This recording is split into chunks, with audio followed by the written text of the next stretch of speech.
ক্ষমতা তাকে লোভী করেনি, করেছে নিবেদিত। ক্ষমতা তাকে পথ দেখিয়েছেন উন্নয়নের। ক্ষমতা তাকে উদ্যমী করেছে দেশ ও জনগণের সেবায়। আমি এমপি হওয়ার পর 3টি কাজকে অগ্রাধিকার দিলাম: শিক্ষা, বিদ্যুৎ এবং যোগাযোগ। শিক্ষার জন্য এই যে যত দেখেন সরকারি স্কুল, বেসরকারি স্কুল, এক স্কুল সরকারি বেতন পাইতো, আরেকজন কিছুই পাইতো না, এগুলোর পন্থার বিরুদ্ধে ভূমিকা আমি রাখি। নতুন নতুন স্কুল ছিল, স্বল্প ব্যয় স্কুল হলো এবং স্কুলবিহীন এলাকায় স্কুল হলো। এই করতে করতে দেখা গেল প্রতি ইউনিয়নে নতুন করে 10-15টি পর্যন্ত বিদ্যালয় হয়ে গেছে।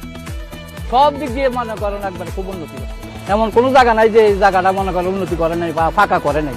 আমাদের এলাকায় রাস্তাঘাট শব্দ ওনার হাতে করা।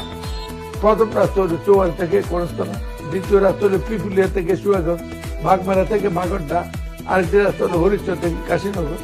এই বিভিন্ন এলাকায় বিভিন্ন গুরুত্বপূর্ণ রাস্তা এলডিডির মাধ্যমে পাকা করে আমি শুরু করলাম যে আমাদেরও পাকা রাস্তা হাঁটার অধিকার আছে। বিদ্যুতের জন্য আমি প্রস্তাবক পল্লী বিদ্যুতের এখানে করার জন্য। আওয়ামী লীগের সময় যেমন উন্নয়ন মানে লুণ্ঠন, এইটা অন্য সরকারের সময়টা হয়। অন্যদের চেয়ে বিএনপি এইসব উন্নয়ন কর্মসূচিতে অনেকটা আগে গেছে।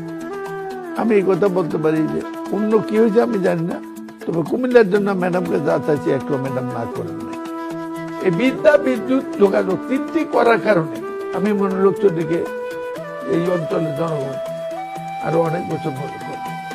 জন্মলগ্ন থেকে এসব অঙ্গীকার নিয়েই এখনো যুদ্ধ করছেন মনিরুল হক চৌধুরী। গণতন্ত্রের জন্য নিবেদিত এক জীবন।